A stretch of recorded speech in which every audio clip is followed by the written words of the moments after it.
તો હોર્મુઝને લઈ અમેરિકા અને ઈરાન વચ્ચે આર-પારની લડાઈ ચાલી રહી છે। આ દરમિયાન અમેરિકાના રાષ્ટ્રપતિ ટ્રમ્પે મોટો દાવો કર્યો। ટ્રમ્પે કહ્યું કે અમેરિકા જ હોર્મુઝનું રક્ષક છે। અમેરિકા હોર્મુઝમાં જહાજોની સુરક્ષા કરશે, પરંતુ આ સુરક્ષા મફતમાં નહીં મળે। તેના બદલામાં અમેરિકા 20% ફી વસૂલશે। ઈરાને પલટવાર કર્યો કે હોર્મુઝ પર અમારું નિયંત્રણ હતું અને અમારું જ નિયંત્રણ રહેશે।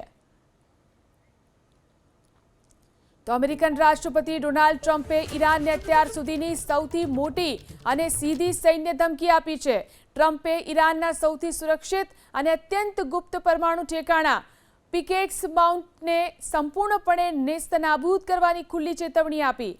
સેન્ટ્રલ ઈરાનની ઝેગ્રોસ પહાડીઓને કાપી અને બનાવવામાં આવેલું આ ઠેકાણું જમીનની નીચે એટલું સુરક્ષિત છે કે તેના પર સામાન્ય મિસાઇલોની કોઈ અસર થતી નથી।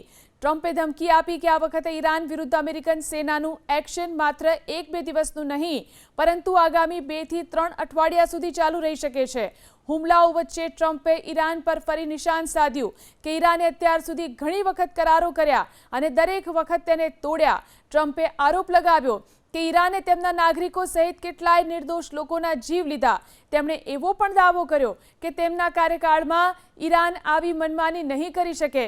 એટલું જ નહીં, ટ્રમ્પે અત્યંત કડક શબ્દોમાં ધમકી આપી કે આજે ઈરાન એવી સ્થિતિમાં પહોંચી ગયું છે કે તેની પાસે કોઈ અસરકારક સૈન્ય તાકાત બચી નથી અને તે અમેરિકન કાર્યવાહીને રોકવા માટે કંઈ જ કરી શકે તેમ નથી।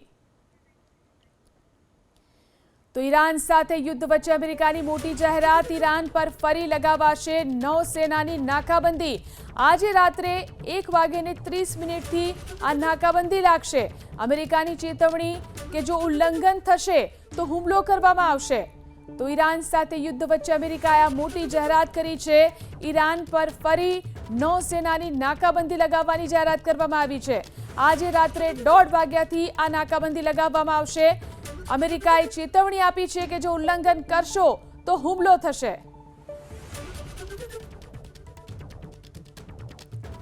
તો ઈરાન પર ફરી નૌસેનાની નાકાબંધી લગાવવામાં આવશે।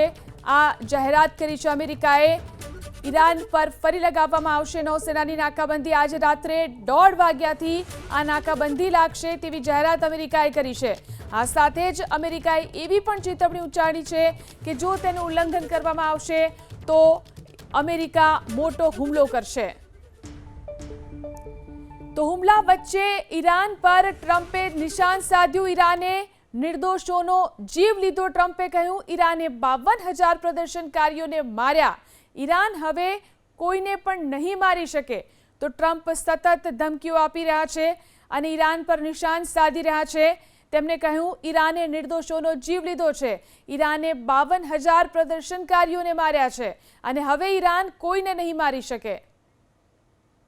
તો સ્ટ્રેટ ઓફ હોર્મુઝ બંધ થવાને કારણે આંતરરાષ્ટ્રીય બજારમાં હડકંપ મચી ગયો છે। ક્રૂડ ઓઇલની કિંમતમાં 10%થી વધુનો ઉછાળો નોંધાયો। તેજી બાદ ક્રૂડ ઓઇલ પ્રતિ બેરલ $85 સ્તરે પહોંચી ગયું છે। અમેરિકન બજારમાં પણ ક્રૂડ ઓઇલની કિંમતમાં આશરે 9%થી વધુનો ઉછાળો જોવા મળી રહ્યો છે, જેના પછી અમેરિકામાં ક્રૂડ ઓઇલની કિંમત $79.45 પર પહોંચી। કટોકટી કેટલી ગંભીર છે તેનો અંદાજ તમને એ વાત પરથી લગાવી શકો છો કે રવિવાર સાંજ પછી સ્ટ્રેટ ઓફ હોર્મુઝમાંથી એક પણ કોમર્શિયલ એટલે કે વ્યાપારિક જહાજ પસાર થયું નથી। સમુદ્રનો આ સૌથી વ્યસ્ત અને મહત્વપૂર્ણ માર્ગ સંપૂર્ણપણે સુમસામ પડી ગયો છે।